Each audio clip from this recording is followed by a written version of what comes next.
दर्शकों ब्रेकफास्ट ਤੁਹਾਡਾ ਸਭ ਦਾ ਭਰਪੂਰ ਸਵਾਗਤ ਹੈ। ਪਹਿਲੇ ਸੈਗਮੈਂਟ ਵਿੱਚ ਪਹਿਲਾ ਅਹਿਮ ਇਸ਼ੂ ਇਹ ਸੀ ਕਿ ਕਰਤਾਰਪੁਰ ਕੋਰੀਡੋਰ ਭਾਰਤ ਨੇ ਸਿੱਖ ਅਤੇ ਮੁਸਲਮਾਨ ਵਿਰੋਧੀ ਜ਼ਹਿਰ ਉਗਲਿਆ। ਇਸ ਉੱਪਰ ਡਾਕਟਰ ਸਾਹਿਬ ਨੇ ਬਹੁਤ ਹੀ ਵਧੀਆ ਵਿਚਾਰ ਤੁਹਾਡੇ ਸਾਰਿਆਂ ਨਾਲ ਸਾਂਝੇ ਕੀਤੇ ਨੇ। ਆਈ ਹੋਪ ਤੁਹਾਨੂੰ ਸਾਰਿਆਂ ਨੂੰ ਪਸੰਦ ਆਏ ਹੋਣਗੇ। ਹੁਣ ਆਪਾਂ ਗੱਲਬਾਤ ਕਰਨ ਜਾ ਰਹੇ ਹਾਂ ਕਸ਼ਮੀਰ ਮੁੱਦੇ ਤੇ। ਜਿਸ ਤਰ੍ਹਾਂ ਕਿ 92 डेज़ हो गए ने कश्मीर नूं बंद होया। इस उपर लगातारता नाल डॉक्टर साहब अपने विचार तुहाडे सारिਆਂ ਨਾਲ ਸਾਂਝੇ ਕਰ ਰਹੇ ਨੇ। ਅੱਜ ਵੀ इसे कश्मीर मुद्दे के उपर आपां गलबात करन जा रहे हैं। सो असीं चाहांगे कि तुसीं साडे नाल इसे तरह ही जुड़े रहना। देखण सुनन लई तुहाडा सब दा बहुत बहुत शुक्रिया जी। डॉक्टर साहब की कहना चाहोगे? देखो इस वार यूबा सिटी की ट्रिप वेले भी एक दो वीर मिले तो वो मैनूं कहण लगे कि भी तुसीं जदों कश्मीर की गल करदे हो ਤੁਹਾਡਾ ਇਵੇਂ ਹੁੰਦਾ ਹੈ ਜਿਵੇਂ ਤੁਹਾਡੇ ਰੋਮ ਰੋਮ ਚੋਂ ਉਹ ਦਰਦ ਮਹਿਸੂਸ ਹੁੰਦਾ ਹੈ। ਬਿਲਕੁਲ, ਕਿਉਂ ਨਹੀਂ। ਔਰ ਜਿੱਥੇ ਬਾਕੀ ਕੋਈ ਈਵਨ ਵੱਡੇ ਚੈਨਲ ਪਾਕਿਸਤਾਨ ਦੇ ਜਾਂ ਹੋਰ ਵੀ ਜਿਹੜੇ ਇੰਟਰਨੈਸ਼ਨਲੀ ਨੇ ਉਹ ਬਿਲਕੁਲ ਹੁਣ ਇਵੇਂ ਲੱਗਦਾ ਵੀ ਕਸ਼ਮੀਰ ਦਾ ਕੋਈ ਮਸਲਾ ਹੀ ਨਹੀਂ ਰਿਹਾ, ਜਿਵੇਂ ਕਸ਼ਮੀਰ ਲਿਬਰੇਟ ਕਰਵਾ ਲਿਆ, ਕਸ਼ਮੀਰੀਆਂ ਨੂੰ ਮਿਲ ਗਿਆ, ਵੀ ਭੁੱਲ ਗਏ ਨੇ। ਤੇ ਤੁਸੀਂ ਹਰ ਰੋਜ਼ ਜਿਹੜਾ ਇੱਕ ਸੈਗਮੈਂਟ ਲਗਾਤਾਰਤਾ ਨਾਲ ਅੱਜ ਜਿਵੇਂ ਤੁਸੀਂ ਕਿਹਾ ਅੱਜ 92ਵਾਂ ਦਿਨ ਹੈ 92nd ਡੇ। तो मैं उन्होंने कहा मैं कि जी पहली गल तो ये कोई एहसान नहीं है, ये साडा फर्ज है।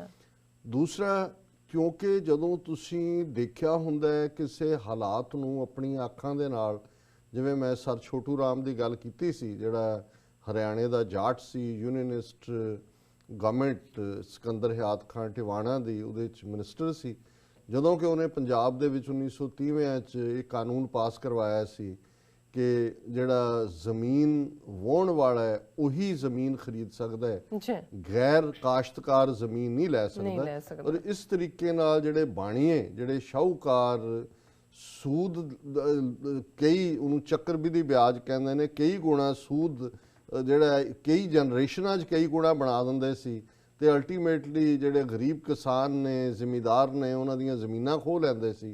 उस कानून तो बाद ਜਿਹੜਾ ਉਹ ਬਾਣੀਆਂ ਦੇ ਹੱਥਾਂ 'ਚ ਜ਼ਮੀਨਾਂ ਬਚ ਗਈਆਂ ਸੀ। ਹੁਣ ਜ਼ਾਹਰ ਹੈ ਕਿ ਵੀ ਹੁਣ ਉਹਨੂੰ ਜਦੋਂ ਛੋਟੂ ਰਾਮ ਨੂੰ ਪੁੱਛਿਆ ਕਿ ਵੀ ਇਹ ਤੁਸੀਂ ਇੰਨਾ ਵੱਡਾ ਲਿਆ, ਸਾਰੇ ਨਾਰਾਜ਼ ਹੋ ਗਏ ਬਾਣੀਏ, ਪੂਰੇ ਹੜਤਾਲਾਂ ਉਹਦੇ ਖਿਲਾਫ। ਉਹਨੇ ਕਿਹਾ ਵੀ ਮੈਂ ਜਦੋਂ ਛੋਟਾ ਸੀ ਪੜ੍ਹਦਾ ਸੀ ਸਕੂਲ ਤੇ ਮੈਂ ਆਪਣੇ ਬਾਪ ਨੂੰ ਦੇਖਿਆ ਹੋਇਆ ਬਾਣੀਏ ਦੇ ਸਾਹਮਣੇ ਗਿੜਗਿੜਾਉਂਦੇ ਕਰਜ਼ਾ ਲੈਣ ਦੇ ਲਈ, ਔਰ ਕਿਵੇਂ ਉਹਨੇ ਸਾਡੀ ਜ਼ਮੀਨ ਵੀ ਖਾਧੀ। ਕਹਿੰਦੇ ਮੈਂ ਪੜ੍ਹ ਗਿਆ, ਵਕੀਲ ਬਣ ਗਿਆ और वक्त नाल चलो अज साडा टब्बर खुशहाल है। कहते भी मैं अज भी जदों सौंदा रात नूं ते मेरियां अखां दे विच ओ बाणियां आंदा है जिहदे सामने मेरे प्यो ने हथ जोड़े हुए सी और वो अपनी पग ला के उहदे पैरां 'च रखण तक जा रहा सी कि तूं मैनूं करजा दे दे। सो ये कह के मैं उन्होंने कहा, मैं क्या भी साडे सामने मेरियां अखां सामने जून 84 नवंबर 84 जो सिखां नाल होया ਤੇ ਸਾਡੀ ਕਿਸੇ ਨੇ ਬਾਹ ਨਹੀਂ ਸੀ ਫੜੀ। ਮੈਂ ਜਦੋਂ ਅਮਰੀਕਾ ਆਉਣ ਦਾ ਵੀ ਫੈਸਲਾ ਕੀਤਾ ਇਹ ਦੇਖ, ਕਿਉਂਕਿ ਉੱਥੇ ਤਾਂ ਸਭ ਕੁਝ ਬੰਦ ਸੀ ਉਹਨਾਂ ਜ਼ਮਾਨਿਆਂ 'ਚ, ਜੇ ਕੋਈ ਸੋਸ਼ਲ ਮੀਡੀਆ ਨਹੀਂ ਸੀ, ਕੋਈ ਦੂਜਾ ਨਹੀਂ ਸੀ, ਪਰ ਕਿਉਂਕਿ ਉਹ ਜ਼ਖਮ ਅਸੀਂ ਆਪਣੇ ਪਿੰਡੇ ਤੇ ਹੰਡਾਏ ਹੋਏ ਨੇ ਕਿ ਕਿਵੇਂ ਕਿਸੇ ਨੂੰ ਗਾਇਬ ਕਰ ਦੇਣਾ ਮਾਰਨ ਨਾਲੋਂ ਵੀ ਬਦਤਰ ਹੁੰਦਾ। ਇੱਕ ਤਾਂ ਹੁੰਦਾ ਤੁਸੀਂ ਮਾਰ ਕੇ ਐਲੀਮੀਨੇਟ ਕਰ ਦਿਓ, ਇੱਕ ਹੁੰਦਾ ਤੁਸੀਂ ਖਬਰ ਹੀ ਖਤਮ ਕਰ ਦਿੰਦੇ ਹੋ, ਇਹਦਾ ਮਤਲਬ ਕੁਝ ਨਹੀਂ ਹੋ ਰਿਹਾ। 80 ਲੱਖ ਲੋਕ 92 ਦਿਨ ਬਾਅਦ ਵੀ ਬਿਨਾਂ ਇੰਟਰਨੈਟ ਤੋਂ, ਬਿਨਾਂ ਸਿਹਤ ਸਹੂਲਤਾਂ ਤੋਂ, ਬਿਨਾਂ ਟਰਾਂਸਪੋਰਟੇਸ਼ਨ ਤੋਂ, ਪਬਲਿਕ ਟਰਾਂਸਪੋਰਟੇਸ਼ਨ ਤੋਂ, ਬਿਨਾਂ ਆਪਣਾ ਆਜ਼ਾਦ ਕਾਰੋਬਾਰ ਕਰਨ ਤੋਂ ਘਰਾਂ ਦੇ ਵਿੱਚ ਡੱਕੇ ਹੋਏ ਨੇ। ਔਰ ਇਹਦੇ ਬਾਵਜੂਦ 80 ਲੱਖ ਕੋਈ ਛੋਟੀ ਫਿਗਰ ਨਹੀਂ ਹੈ। ਦੁਨੀਆ ਦੇ 50 ਤੋਂ ਜ਼ਿਆਦਾ ਦੇਸ਼ਾਂ ਨਾਲੋਂ ਜ਼ਿਆਦਾ ਉਹਨਾਂ ਦੀ ਆਬਾਦੀ ਹੋਏਗੀ, ਲੇਕਿਨ ਭਾਰਤ ਦਾ ਮੀਡੀਆ ਜਾਂ ਉਹਨਾਂ ਨੇ ਤਾਂ ਚੁੱਪ ਹੋਣਾ ਹੀ ਸੀ, ਦੂਸਰਿਆਂ ਨੂੰ ਵੀ ਸੱਪ ਸੁੰਘ ਗਿਆ। ਸੋ ਮੈਂ ਇਹ ਮਹਿਸੂਸ ਕਰਦਾ ਕਿ ਜਦੋਂ ਅਸੀਂ ਇਹ ਗੱਲ ਕਰ ਰਹੇ ਹਾਂ, ਔਰ ਇਹ ਕਿਉਂਕਿ ਹਫਤਾ ਚੱਲ ਰਿਹਾ ਹੈ, ਅੱਜ 6 ਨਵੰਬਰ ਹੈ, ਔਰ 35 ਸਾਲ ਪਹਿਲਾਂ ਜਿਵੇਂ ਭਾਰਤ ਭਰ ਦੇ ਵਿੱਚ ਸਿੱਖਾਂ ਦੀ ਨਸਲਕੁਸ਼ੀ ਹੋਈ ਨਵੰਬਰ ਦੇ ਪਹਿਲੇ ਹਫਤੇ ਇੰਦਰਾ ਗਾਂਧੀ ਦੇ ਮਾਰੇ ਜਾਣ ਤੋਂ ਬਾਅਦ, ਇਸੇ ਤਰ੍ਹਾਂ ਹੀ ਬਲੈਕ ਆਊਟ ਕਰ ਦਿੱਤਾ ਗਿਆ। ਜਿੱਥੇ ਸਿੱਖਾਂ ਨੂੰ ਜਿਉਂਦੇ ਸਾੜਿਆ ਗਿਆ ਦਿੱਲੀ 'ਚ, ਭਾਰਤੀ ਸੁਪਰੀਮ ਕੋਰਟ ਤੋਂ ਸਾਹਮਣੇ ਦੇਖਿਆ ਜਾ ਸਕਦਾ ਉਹਨਾਂ ਗਲੀਆਂ ਬਾਜ਼ਾਰਾਂ ਦੇ ਵਿੱਚ 2 ਦਿਨ 3 ਦਿਨ ਦਿੱਲੀ ਦੇ ਵਿੱਚ ਇਹ ਆਦਮਬੋ ਕਰਦੀਆਂ ਭੀੜਾਂ ਸਿੱਖਾਂ ਨੂੰ ਸਾੜਦੀਆਂ ਰਹੀਆਂ। ਜਿਹੜਾ ਸੁਪਰੀਮ ਕੋਰਟ ਕਿਤੇ ਕੁੱਤਾ ਮਰ ਜਾਏ ਤੇ ਉਹਦਾ ਜਿਹੜਾ ਸੂਬੋਟੋ ਨੋਟਿਸ ਲੈ ਲੈਂਦੇ ਨੇ। ਆ ਵਕੀਲਾਂ, ਇੱਕ ਵਕੀਲ ਦੇ ਕੋਈ 4 ਚਪੇੜਾਂ ਕਿਸੇ ਪੁਲਿਸੀਏ ਨੇ ਮਾਰ ਦਿੱਤੀਆਂ ਦਿੱਲੀ 'ਚ, ਪਾਰਕਿੰਗ ਦੇ ਉੱਤੇ ਝਗੜਾ ਹੋਇਆ, ਕੋਈ ਨਹੀਂ ਕੀਤਾ। ਦਿੱਲੀ ਹਾਈ ਕੋਰਟ ਨੇ ਸੂਬੋਟੋ ਨੋਟਿਸ ਇਹਦਾ ਲਿਆ ਕਿ ਜੀ ਇਹ ਵਕੀਲਾਂ ਦੇ ਨਾਲ ਜ਼ਿਆਦਤੀ ਹੋਈ ਹੈ, ਉਹਨਾਂ ਨੇ ਕਿਹਾ ਜੀ ਪੁਲਿਸ ਵਾਲੇ ਸਸਪੈਂਡ ਕਰ ਦਿਓ, ਇਹਦੀ ਇਨਵੈਸਟੀਗੇਸ਼ਨ ਲਈ ਜੱਜ ਬਣਾ ਲਿਆ। ਜੀ ਹਜ਼ਾਰਾਂ ਸਿੱਖ ਉਸੇ ਸੁਪਰੀਮ ਕੋਰਟ ਦੇ ਸਾਹਮਣੇ ਜਿਉਂਦੇ ਸਾੜੇ ਗਏ, ਔਰ ਕਿਸੇ ਨੇ ਸੂ ਮੋਟੋ ਕੀ ਲੈਣਾ ਸੀ। 35 ਸਾਲ ਬਾਅਦ ਹੁਣ ਉਹ ਸਜਨ ਕੁਮਾਰ ਜਿਹੜਾ ਇੱਕ ਕਾਤਲ ਜਿਹਨੂੰ ਹਾਈ ਕੋਰਟ ਨੇ ਜਿਹੜੀ ਹੈ ਉਮਰ ਕੈਦ ਦਿੱਤੀ ਕਿ ਟਿਲ ਦਾ ਲਾਸਟ ਬ੍ਰੈਥ, ਉਹਨੂੰ ਉਹਦੀ ਕੱਲ ਸੁਪਰੀਮ ਕੋਰਟ ਦੇ ਚੀਫ ਜਸਟਿਸ ਰੰਜਨ ਗੋਗੋਈ ਨੇ ਮਾਰਕ ਕੀਤਾ ਕਿ ਜੀ ਉਹਦੇ ਹੱਥ ਕੰਬ ਰਹੇ ਨੇ, ਭਾਰ ਉਹਦਾ 8 ਕਿਲੋ ਘਟ ਗਿਆ। ਆਲ ਇੰਡੀਆ ਇੰਸਟੀਚਿਊਟ ਵਾਲੇ ਮਾਰਕ ਕਰਨ ਕਿ ਕਿਉਂਕਿ ਉਹਨੇ ਬੇਲ ਅਰਜ਼ੀ ਲਾਈ ਹੋਈ ਹੈ ਇਸ ਮੁੱਦੇ ਦੇ ਉੱਤੇ, ਹੈਲਥ ਗਰਾਊਂਡ ਦੇ ਉੱਤੇ। ਔਰ ਅਸੀਂ ਜਦੋਂ ਅੱਜ ਗੁਰੂ ਗ੍ਰੰਥ ਸਾਹਿਬ ਦੀ ਗੱਲ ਕਰਦੇ ਹਾਂ, ਕਰਤਾਰਪੁਰ ਲਾਂਘੇ ਦੀ ਗੱਲ ਕਰਦੇ ਹਾਂ, ਕਿਵੇਂ 4 ਸਾਲ ਪਹਿਲਾਂ ਗੁਰੂ ਗ੍ਰੰਥ ਸਾਹਿਬ ਦੀ ਬੇਅਦਬੀ ਦੀਆਂ ਘਟਨਾਵਾਂ ਬਰਗਾੜੀ ਹੋਏ, ਔਰ ਕਿਵੇਂ ਕੋਟਕਪੂਰਾ ਗੋਲੀकांड ਹੋਏ, ਬਾਈਬਲ ਕਲਾਂ ਹੋਏ, ਕਿਵੇਂ ਇਸ ਸਾਰੇ ਦੇ ਪਿੱਛੇ ਬਰਗਾੜੀ ਦੇ ਵਿੱਚ ਵੀ ਗੁਰੂ ਗ੍ਰੰਥ ਸਾਹਿਬ ਦੇ ਸਰੂਪ ਚੁੱਕਣ ਔਰ ਇਸ਼ਤਿਹਾਰ ਲਾਉਣ ਪਿੱਛੇ ਸੌਦਾ ਸਾਧ ਉਹਨਾਂ ਦੇ ਚੇਲੇ ਜਿਹੜੇ ਕੇਸ ਬੰਦ ਕਰ ਦਿੱਤੇ ਗਏ। ਕਿਵੇਂ ਜਦੋਂ ਉਸ ਸਾਰੇ ਦੇ ਵਿੱਚ ਇੱਕ ਹੋਰ ਕੇਸ ਸੌਦਾ ਸਾਧ ਦੇ ਖਿਲਾਫ ਜਿਹਦੇ ਵਿੱਚ ਜਬਰ ਜਨਾਹ ਦੇ, ਮਰਡਰ ਦੇ, ਉਸ ਮੁੱਦੇ ਦੇ ਉੱਤੇ 3 ਸਾਲ ਪਹਿਲਾਂ ਜਦੋਂ ਉਹਦੀ ਗ੍ਰਿਫਤਾਰੀ ਦਾ ਹੁਕਮ ਹੁੰਦਾ ਹੈ, 30 ਬੰਦੇ ਜਿਨ੍ਹਾਂ ਦੇ ਵਿੱਚ ਪੰਚਕੂਲੇ ਦੇ ਵਿੱਚ 16-17, 13 ਸਿਰਸੇ ਦੇ ਵਿੱਚ ਜਿਹੜੀ ਪੂਰਾ ਇਹਨਾਂ ਨੇ ਮਿੱਥ ਕੇ ਸੌਦਾ ਸਾਧ ਦੇ ਚੇਲਿਆਂ ਨੇ ਉਹ ਮਾਰੇ ਜਾਂਦੇ ਨੇ ਕਿ ਜੀ ਸੌਦਾ ਸਾਧ ਜਿਹੜਾ ਇਹ ਤਾਂ ਸਾਡਾ ਗੁਰੂ ਹੈ, ਇਹਨੂੰ ਕਿਉਂ ਫੜਿਆ ਜਾ ਰਿਹਾ। ਔਰ ਉਸ ਸਾਰੇ ਦੇ ਵਿੱਚ 39 ਤੋਂ ਜ਼ਿਆਦਾ ਬੰਦਿਆਂ ਦੇ ਖਿਲਾਫ, ਔਰ ਉਹਨਾਂ ਨੇ ਕਿਵੇਂ ਪਲਾਨ ਕੀਤਾ, ਕਿਵੇਂ ਪੁਲਿਸ ਦੇ ਹਮਲੇ ਕੀਤੇ, ਕਿਵੇਂ ਜਿਹੜੀਆਂ ਅਗਜ਼ਨੀਆਂ ਕੀਤੀਆਂ, ਕਿਵੇਂ ਚੰਡੀਗੜ੍ਹ ਨੂੰ ਉਹਨਾਂ ਨੇ ਇੱਕ ਬਿਲਕੁਲ ਰਾਈਟ ਇਫੈਕਟਡ ਟਾਊਨ ਬਣਾਇਆ। 39 ਬੰਦਿਆਂ ਦੇ ਖਿਲਾਫ ਜਿਹੜਾ ਉਹ ਦੇਸ਼ ਧਰੋਹ ਦਾ ਕੇਸ ਰਜਿਸਟਰ ਹੋਇਆ, ਗ੍ਰਿਫਤਾਰੀਆਂ ਹੋਈਆਂ। 3 ਦਿਨ ਪਹਿਲਾਂ ਕੋਰਟ ਨੇ, ਪੰਚਕੂਲਾ ਅਦਾਲਤ ਨੇ ਉਹਨਾਂ 39 ਬੰਦਿਆਂ ਦੇ ਖਿਲਾਫ ਵਾਪਸ ਲੈ ਲਿਆ ਦੇਸ਼ ਧਰੋਹ ਦਾ। ਔਰ ਅੱਜ ਮੇਨ ਮੀਡੀਆ ਦੀ ਖਬਰ ਕਿ ਉਸ ਦੀ ਸੌਦਾ ਸਾਧ ਦੀ ਜਿਹੜੀ ਧੀ ਦੇ ਨਾਂ ਥੱਲੇ ਕੀ ਹੈ ਰਿਸ਼ਤਾ ਤੇ ਰੱਬ ਜਾਣਦਾ, ਹਨੀਪ੍ਰੀਤ, ਉਹ ਅੰਬਾਲਾ ਦੀ ਜੇਲ੍ਹ ਚੋਂ ਵਾਕਾ ਉਹਨੂੰ ਜਿਹੜਾ ਛੱਡ ਦਿੱਤਾ ਗਿਆ ਕਿ ਵੀ ਬਿਲਕੁਲ ਰਿਲੀਜ਼ ਕਿ ਜੀ ਉਹਨੇ ਕੋਈ ਨਹੀਂ ਕੀਤਾ ਦੇਸ਼ ਤੋਂ ਔਰ ਉਹ ਆਜ਼ਾਦ ਹੈ। ਨੈਕਸਟ ਆਉਣ ਵਾਲੇ ਦਿਨਾਂ 'ਚ ਸੌਦਾ ਸਾਧ ਹੋਏਗਾ। ਇੱਕ ਪਾਸੇ ਅਦਾਲਤੀ ਸਿਸਟਮ ਜਿੱਥੇ ਗੁਰੂ ਗ੍ਰੰਥ ਸਾਹਿਬ ਦੀ ਬੇਅਦਬੀ, 30 ਬੰਦਿਆਂ ਦੀਆਂ ਜਾਨਾਂ ਦਾ ਜਾਣਾ, ਇੱਕ ਪੂਰੀ ਵਾਰ ਲਾਈਕ ਸਿਚੁਏਸ਼ਨ ਕ੍ਰੀਏਟ ਕਰਕੇ ਉਹਨਾਂ ਨੇ ਹਰਿਆਣਾ, ਪੰਜਾਬ ਉਸ ਨੂੰ ਜਿਹੜਾ ਉਹ ਬਿਲਕੁਲ ਅਗਜ਼ਨੀ ਦੇ ਥੱਲੇ ਲਿਆਂਦਾ ਸੀ। ਉਹਨਾਂ ਦੇ ਡੇਰੇ ਵੀ ਉਵੇਂ ਹੀ ਖੁੱਲੇ ਹੋਏ ਨੇ ਪੁਲਿਸ ਪ੍ਰੋਟੈਕਸ਼ਨ ਦੇ ਥੱਲੇ, ਉਵੇਂ ਹੀ ਅੱਜ ਉਹ ਆ ਗਈ ਹੈ ਬਾਹਰ, ਸੌਦਾ ਸਾਧ ਨੇ ਵੀ ਆ ਜਾਣਾ।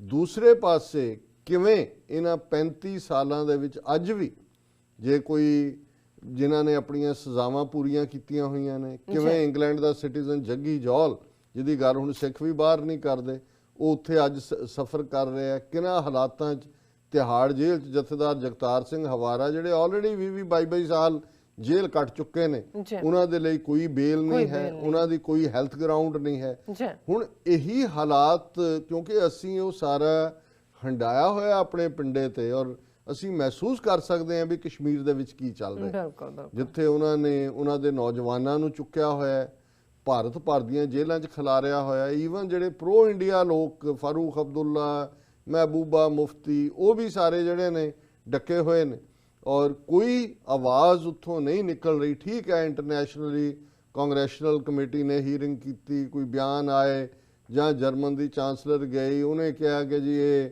ਜਿਹੜੀ ਹੈ ਕਸ਼ਮੀਰ ਕੰਟਰੋਲ 'ਚ ਨਹੀਂ ਹੈ, ਸਿਚੁਏਸ਼ਨ ਜਿਹੜੀ ਹੈ ਉਹ ਠੀਕ ਨਹੀਂ ਹੈ। ਲੇਕਿਨ ਇਹਦੇ ਬਾਵਜੂਦ ਕਿਸੇ ਦੇ ਕੰਨਾਂ 'ਤੇ ਕੋਈ ਜੂੰ ਨਹੀਂ ਸਰਕਦੀ। ਔਰ ਅਸੀਂ ਇਹ ਮਹਿਸੂਸ ਕਰਦੇ ਹਾਂ ਕਿ ਅਸੀਂ ਜਿੱਥੇ ਨਵੰਬਰ 84 ਦੇ ਵਿੱਚ ਕਿਵੇਂ 35 ਵਰੇ ਪਹਿਲਾਂ ਜੋ ਵਾਪਰਿਆ, ਅੱਜ ਜੇ ਉਹਦੀ ਗੱਲ ਅੱਜ ਵੀ ਉੱਥੇ ਕਰੋ ਤੇ ਉਹਨਾਂ ਦੇ ਸਾਰੇ ਹਿੰਦੂਤਵ ਵੀ ਟਰੋਲ ਕਰਨ ਲੱਗ ਜਾਂਦੇ ਨੇ। ਉਹ ਵੀ ਕਹਿੰਦੇ ਨੇ ਜੀ ਭੁੱਲ ਜਾਓ ਇਸ ਨੂੰ। ਔਰ ਇਸ ਦੇ ਉੱਤੇ ਈਵਨ ਜੇ ਨੈਸ਼ਨਲ ਪਾਰਟੀਆਂ ਦੀ ਵੀ ਗੱਲ ਕਰਨੀ ਹੋਏ, ਜਿਵੇਂ ਭੈਣ ਜੀ ਨੇ ਲਿਖਿਆ ਕਿ ਵੀ ਸਿਰਫ ਮਿਸਟਰ ਓਬੇਸੀ ਜਿਹੜਾ ਮੈਂਬਰ ਪਾਰਲੀਮੈਂਟ ਹੈ ਉੱਥੋਂ ਹੈਦਰਾਬਾਦ ਤੋਂ, ਉਹ ਹੀ is the only one, please excuse my mails, ਕਿਉਂਕਿ ਮੈਂ ਕਹਿੰਦੇ ਤੁਹਾਨੂੰ ਜ਼ਿਆਦਾ ਲਿਖ ਰਹੀ ਹਾਂ। You can understand there is a lot of information flowing around. I do not wish to jam everything in one email alone, so I will be sending many emails. ਉਹਨਾਂ ਨੇ ਲਿਖਿਆ, ਔਰ ਉਹਨਾਂ ਨੇ ਕਿਹਾ ਕਿ ਵੀ ਇਹ ਸਾਰੇ 'ਚ ਜਿਹੜਾ all these years no party except Akali Dal spoken on 1984 and Sikh genocide. In last few years, BJP spoke on 1984 only around elections. ਇਲੈਕਸ਼ਨਾਂ ਦੇ ਨੇੜੇ ਤੇੜੇ ਗੱਲ ਕਰਦੇ ਨੇ ਔਰ ਹੁਣ ਜਿਹੜਾ ਉਹਨਾਂ ਨੇ ਅਸਾਉਦੀਨ ਓਵੈਸੀ ਨੂੰ ਇਹ ਕ੍ਰੈਡਿਟ ਦਿੱਤਾ ਹੈ ਕਿ ਉਹ ਇੱਕ ਆਊਟਸਪੋਕਨ ਬੰਦਾ ਹੈ ਔਰ ਉਹਨਾਂ ਨੇ leader who RSS fears greatly and Congress also hates is the first national leader to unequivocally call 1984 a pogrom, not a riot, call 1984 one of the worst and original anti-minority pogroms in India and post on his official page and party page to remember the 1984 Sikh genocide, pay tribute to victims, draw a common link between all state-sponsored anti-minority programs in India and demand justice. और एक चंगी गल है कि mister Owaisi ने आवाज़ उठाई है और नवंबर 84 ਨੂੰ उन्होंने किया बिगनिंग सी माइनॉरिटीज़ के खिलाफ फिर ਅਸੀਂ देखते हैं उस पैटर्न से गुजरात 2002 च ये serial killer Modi and Amit Shah ने हज़ारां मुसलमान मारे और फिर क्रिश्चियंस ਦੇ ਨਾਲ ਉਹਨਾਂ ਦੇ ਉੜੀਸਾ ਦੇ ਵਿੱਚ ਕੀ ਹੋਇਆ ਔਰ ਲਗਾਤਾਰਤਾ ਨਾਲ ਅੱਜ ਦਲਿਤਾਂ ਨਾਲ ਕੀ ਹੋ ਰਿਹਾ ਮੁਸਲਮਾਨਾਂ ਨਾਲ ਲਿੰਚਿੰਗ ਦੀਆਂ ਘਟਨਾਵਾਂ 200 ਤੋਂ ਜ਼ਿਆਦਾ ਹੋਈਆਂ ਨੇ ਫਿਰ ਜਿਹੜਾ ਇਹ ਸਾਰੇ ਚ ਉਹਨਾਂ ਨੇ ਕਿਹਾ ਵੀ ਬਹੁਤ ਹੀ ਚੰਗੀ ਗੱਲ ਹੈ significant it sent Hindus in a tizzy as all anti-minority programs were named in the tweets and common denial of justice, pattern of killings was vocalized. कि ਉਹਨਾਂ ਨੂੰ ਬਹੁਤ ਤਕਲੀਫ ਹੋ ਰਹੀ ਹੈ ਔਰ ਇਸ ਸਾਲ ਉਹਨਾਂ ਨੇ ਕਿਹਾ ਕਿ ਵੀ ਈਵਨ ਜਿਹੜੀ ਆਮ ਆਦਮੀ ਪਾਰਟੀ ਹੈ ਉਹ ਵੀ remained quiet on 1984. After all promises of justice, Aam Aadmi party has completely ditched Sikhs now. ਉਹ ਤਾਂ ਅਰਵਿੰਦ ਕੇਜਰੀਵਾਲ ਨੇ ਆਰਟੀਕਲ 370 ਐਬਰੋਗੇਟ ਕਰਨ ਨੂੰ ਸਪੋਰਟ ਕੀਤਾ ਹੈ ਉਹ ਤਾਂ ਪੂਰਾ ਹਿੰਦੂਤਵ ਵੀ ਹੁਣ ਉਹ ਮੋਦੀ ਦੇ ਖਿਲਾਫ ਉਹਦੇ ਮੂੰਹੋਂ ਕੁਝ ਨਹੀਂ ਨਿਕਲਦਾ ਹੈ ਬੀਜੇਪੀ ਸਪੀਕਸ ਅਦਰਵਾਈਜ਼ ਟੂ ਟੌਟ ਕਾਂਗਰਸ ਬਟ ਵਾਸ ਕੁਆਇਟ ਅੱਗੇ ਪਿੱਛੇ ਤੋਂ ਕਰਦੇ ਸੀ ਹੁਣ ਚੋਣਾਂ ਜਿੱਤ ਲਈਆਂ ਉਹਨਾਂ ਨੇ 5 ਹੁਣ ਉਹਨਾਂ ਨੂੰ ਲੋੜ ਨਹੀਂ ਔਰ ਫਿਰ ਉਹਨਾਂ ਨੇ ਕਿਹਾ besides NDP of Canada of course whose official statements gave acidity to Indians ਕਿ ਐਨਡੀਪੀ ਜਗਮੀਤ ਸਿੰਘ ਨੇ ਜਿਹੜਾ ਦਿੱਤਾ ਉਹਨੇ ਇਹਨਾਂ ਨੂੰ ਤੇਜ਼ਾਬ ਦੇ ਵਿੱਚ ਸਾੜ ਦਿੱਤਾ ਹੈ ਜਿਵੇਂ ਕੰਸਨਟ੍ਰੇਟਡ ਸਲਫਿਊਰਿਕ ਐਸਿਡ ਹੋਏ ਇਵੇਂ ਇਹਨਾਂ ਨੂੰ ਸਾੜਿਆ It is nice to see Sikhs Muslims outreach kind of beginning to pay off. ਇਹ ਜਿਹੜੀ ਸਿੱਖਾਂ ਮੁਸਲਮਾਨਾਂ ਦੀ ਸਾਂਝ ਦੀ ਗੱਲ ਹੈ ਇਹ ਅੱਗੇ ਤੁਰੀ ਹੈ ਵਿਦਨ ਕਿ ਅੱਜ ਜੇ ਇੰਡੀਆ ਦੀ ਇੱਕ ਮਾਈਨੋਰਿਟੀ ਓਵੈਸੀ ਭਾਵੇਂ ਉਹਦੀ ਛੋਟਾ ਪਾਰਟੀ ਬੇਸ ਹੈ ਪਰ ਜੇ ਖੁੱਲ ਕੇ ਉਹ ਨਵੰਬਰ 84 ਨੂੰ ਕੰਡੈਮ ਕਰਦੇ ਨੇ ਔਰ ਪ੍ਰੋਗਰਾਮ ਕਹਿੰਦੇ ਨੇ ਸਿੱਖਾਂ ਨੇ ਕਸ਼ਮੀਰੀਆਂ ਦੇ ਮੁੱਦੇ 'ਚ ਜਿਹੜਾ ਬੜੀ ਜੁਰਤ ਦੇ ਨਾਲ ਆਪਣਾ ਸਟੈਂਡ ਦਿਖਾਇਆ ਫਿਰ ਉਹਨੇ ਕਿਹਾ ਕਿ I wish more Muslim leaders of other parties in India had courage to call out Congress and BJP alike, as Owaisi does. Owaisi takes all of them to cleaners. ਕਿ ਵੀ ਕੋਈ ਹੋਰ ਉਹਦੇ ਵਾਂਗ ਆਵਾਜ਼ ਉਠਾਏ ਉਹ ਮੈਨੂੰ ਨਹੀਂ ਲੱਗਦਾ ਮੈਂ ਤਾਂ ਅੱਜ ਵੀ ਜਿਹੜੇ 2-3 ਕਿਉਂਕਿ ਜਿਹੜਾ ਵਾਇਸ ਆਫ ਅਮਰੀਕਾ ਦਾ ਇੱਕ ਜਰਨਲਿਸਟ ਦਿੱਲੀ ਬੇਸਡ ਸੀ ਉਸ ਤੋਂ ਪਹਿਲਾਂ ਇੱਕ ਰਿਪੋਰਟ ਜਿਹਨੇ ਕੀਤੀ ਦੋਨੋਂ ਮੁਸਲਮਾਨ ਨਾਂ ਸੀ ਲੇਕਿਨ ਉਹਨਾਂ ਦੀ ਰਿਪੋਰਟਾਂ 'ਚੋਂ ਖੌਫ ਝਲਕਦਾ ਸੀ ਉਹ ਇਹੀ ਕਹਿ ਰਹੇ ਸੀ ਜੀ ਉਹ ਧਾਰਮਿਕਤਾ ਠੀਕ ਹੈ ਪਰ ਉਹ ਗਵਰਨਮੈਂਟ ਨਹੀਂ ਚਾਹੁੰਦੀ ਖਾਲਿਸਤਾਨ ਲੋਕ ਪੰਜਾਬ 'ਚ ਨਹੀਂ ਚਾਹੁੰਦੇ ਔਰ ਇਹ ਫਿਰ ਜਿਹੜਾ ਉਹ ਮਾਹੌਲ ਨਾ ਖਰਾਬ ਸੋ ਉਹ ਤੁਸੀਂ ਦੇਖ ਸਕਦੇ ਹੋ ਕਿ ਖੌਫ ਦੇ ਵਿੱਚ ਔਰ ਜਿਹੜੇ ਫੜੇ ਹੁੰਦੇ ਨੇ ਸਰਕਸ ਦੇ ਸ਼ੇਰ ਉਹਨਾਂ ਦੀ ਕੀ ਪ੍ਰੋਗਰਾਮਿੰਗ ਹੁੰਦੀ ਹੈ ਤੇ ਜੰਗਲ ਦੇ ਸ਼ੇਰ ਤੇ ਸਰਕਸ ਦੇ ਸ਼ੇਰ 'ਚ ਕੀ ਫਰਕ ਹੁੰਦਾ ਸੋ ਮੈਨੂੰ ਕੋਈ ਭਾਰਤ ਦੇ ਮੁਸਲਮਾਨਾਂ ਤੋਂ ਸਿਵਾਏ ਕਸ਼ਮੀਰੀਆਂ ਦੇ ਕਸ਼ਮੀਰੀ ਬਹਾਦਰੀ ਨਾਲ ਖੜੇ ਨੇ ਅੱਡੀ ਗੱਡ ਕੇ ਖੜੇ ਨੇ ਲੜ ਰਹੇ ਨੇ ਉਹ ਲੜਨਗੇ ਅਖੀਰ ਤੱਕ ਔਰ ਕਸ਼ਮੀਰ ਅਲਟੀਮੇਟਲੀ ਵਾਟਰਲੂ ਬਣੇਗਾ ਇੰਡੀਆ ਦਾ ਜਿਵੇਂ ਸੋਵੀਅਤ ਯੂਨੀਅਨ ਦੇ ਲਈ ਅਫਗਾਨਿਸਤਾਨ ਉਹਨਾਂ ਦਾ ਐਂਡ ਬਣਿਆ ਨਾਜ਼ੀਆਂ ਦੇ ਲਈ ਮਾਸਕੋ ਬਣਿਆ ਸੀ ਜਦੋਂ ਜਾ ਕੇ ਫਸੇ ਸੀ ਇਹ ਕਸ਼ਮੀਰ ਹੀ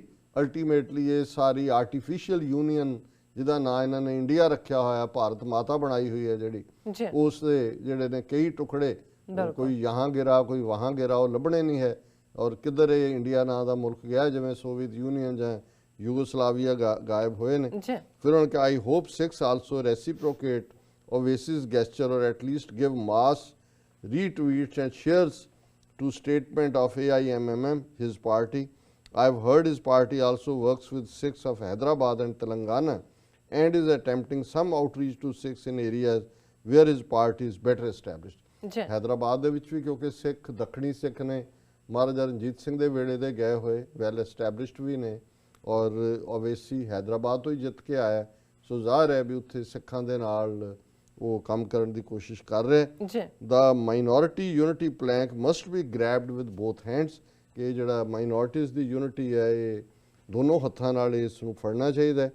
It is great because otherwise Muslims fall in trap of Congress and do whataboutery on BJP and 2002, forgetting that Congress and Sangh Parivar are just two sides of the same coin, Ram or Shyam type same twins। ਜੀ ਕਿ ਵੀ ਉਹ ਮੁਸਲਮਾਨ BJP ਤੋਂ ਡਰਦੇ ਕਾਂਗਰਸ 'ਚ ਵੜ ਜਾਂਦੇ ਨੇ, ਪਰ ਕਹਿੰਦੇ ਉਹਨਾਂ ਨੂੰ ਇਹ ਸਮਝ ਲੈਣਾ ਚਾਹੀਦਾ ਵੀ ਇਹ ਰਾਮ ਤੋਂ ਸ਼ਾਮ ਨੇ, ਇਹ ਟਵਿਨ ਨੇ, ਦੋਨੋਂ ਹੀ ਹਿੰਦੂਤਵਾਦ ਦੇ ਇੱਕੋ ਹੀ ਕੋਇਨ ਦੇ ਹਿੱਸਾ ਨੇ। ਜੀ So the pattern of state-sponsored genocidal campaigns, similar patterns of killings and demonizing minorities must be recognized. Denial of justice and making killers ministers is same, be it BJP or Congress। ਦੋਨਾਂ ਨੇ reward ਕੀਤਾ ਹੈ ਜੀ ਕਿ ਜਿਨ੍ਹਾਂ ਨੇ ਵੀ minorities ਨੂੰ ਮਾਰਿਆ, ਕਿਲਰ ਮੋਦੀ ਐਂਡ ਅਮਿਤ ਸ਼ਾਹ, ਉੱਥੋਂ ਚੀਫ ਮਿਨਿਸਟਰ ਔਰ ਗੁਜਰਾਤ ਦੇ ਹੋਮ ਮਿਨਿਸਟਰ ਤੋਂ ਪ੍ਰਾਈਮ ਮਿਨਿਸਟਰ ਔਰ ਇੰਡੀਆ ਦਾ ਇੰਟੀਰੀਅਰ ਮਿਨਿਸਟਰ ਬਣਿਆ, ਇਹ ਰਿਵਾਰਡ ਦਿੱਤਾ ਹਿੰਦੂਆਂ ਨੇ। ਔਰ ਇਸੇ ਤਰ੍ਹਾਂ ਜਿਵੇਂ ਜਿਨ੍ਹਾਂ ਨੇ ਸਿੱਖ ਮਾਰੇ ਸੀ, HKL ਭਗਤ, ਸੱਜਣ ਕੁਮਾਰ, ਜਗਦੀਸ਼ ਟਾਈਟਲ, ਇਹ ਸਾਰੇ ਮਿਨਿਸਟਰ ਬਣਾਏ ਸੀ ਰਾਜੀਵ ਗਾਂਧੀ ਨੇ। ਜੀ ਫਿਰ ਉਹਨਾਂ ਨੇ ਅਖੀਰ 'ਚ ਕਿਹਾ ਕਿ Syed Naqvi, who is a veteran BBC journalist, had also called 1984 as a sort of trendsetter and inspiration for political parties in India to consolidate Hindu votes by projecting a minority as a national threat। उन्होंने कहा भी उन्हें भी, सईद नकवी ने भी किया, his book being a Muslim in India is unsparing on both Congress and BJP and has good portion of 1984 too। और उन्होंने कहा कि time to use the togetherness card। so ਅਸੀਂ ਜਿੱਥੇ ਭੈਣ ਜੀ ਦਾ ਸ਼ੁਕਰੀਆ ਅਦਾ ਕਰਦੇ ਹਾਂ, ਉੱਥੇ ਅਸੀਂ ਸਮਝਦੇ ਹਾਂ ਕਿ ਜਿਵੇਂ ਜੋ ਸਾਡੇ ਨਾਲ 84 ਤੋਂ 94 ਤੱਕ ਹੋਇਆ, ਜਿਵੇਂ ਸਟੋਰੀਜ਼ ਗਾਇਬ ਕੀਤੀਆਂ, ਜੀ ਜਿਵੇਂ ਪੰਜਾਬ ਦੀ ਜਵਾਨੀ ਨੌਜਵਾਨਾਂ ਨੂੰ ਘਰੋਂ ਚੁੱਕ ਕੇ ਮਾਰਿਆ, ਬਿਲਕੁਲ, ਔਰ ਉਹ ਸਾਰੇ ਨੂੰ ਆਤੰਕਵਾਦ, ਅਲਗਾਵਵਾਦ, ਉਗਰਵਾਦ ਨਾਲ ਜੋੜਿਆ, ਅੱਜ ਕਸ਼ਮੀਰ 'ਚ ਉਹੀ ਜ਼ੁਲਮ, ਉਹੀ ਉਹਨਾਂ ਦੀ ਜਵਾਨੀ ਮਾਰੀ ਜਾ ਰਹੀ ਹੈ, ਬੀਬੀਆਂ ਬੱਚੀਆਂ ਨੂੰ ਬੇਪਤ ਕੀਤਾ ਜਾ ਰਿਹਾ ਹੈ, ਔਰ ਸਭ ਨੂੰ ਪਾਕਿਸਤਾਨ ਦੇ ਖਾਤੇ 'ਚ ਪਾਇਆ ਜਾ ਰਿਹਾ ਹੈ ਕਿ ਜੀ ਪਾਕਿਸਤਾਨ ਔਰ ਟੈਰਰਿਸਟ ਔਰ ਮੁਜਾਹਿਦ ਔਰ ਫਲਾਣਾ ਤੇ ਢਿਮਕਾ। ਸੋ ਅਸੀਂ ਸਮਝਦੇ ਹਾਂ ਵੀ ਸਾਡੀ ਸਟਰਗਲ ਟੁਗੈਦਰ ਹੈ।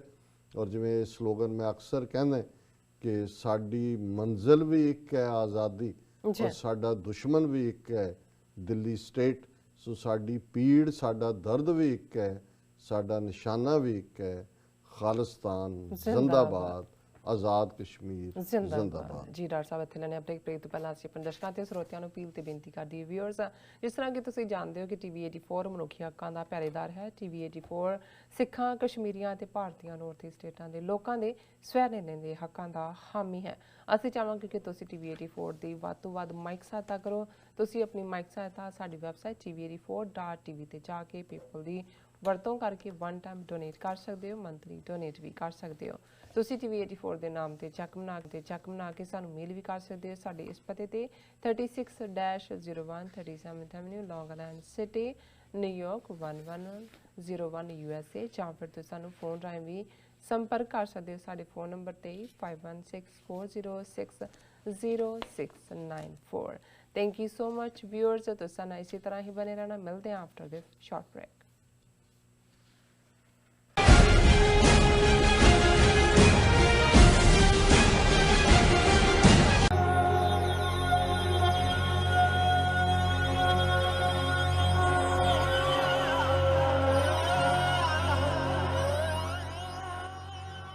ਭਾਖੜਾ ਡੈਮ ਦੇ ਫਲੱਡ ਗੇਟਸ ਖੋਲ੍ਹਣ ਕਾਰਨ ਪੰਜਾਬ ਦੇ ਹਜ਼ਾਰਾਂ ਪਿੰਡ ਪਾਣੀ ਦੀ ਮਾਰ ਹੇਠ ਆਏ।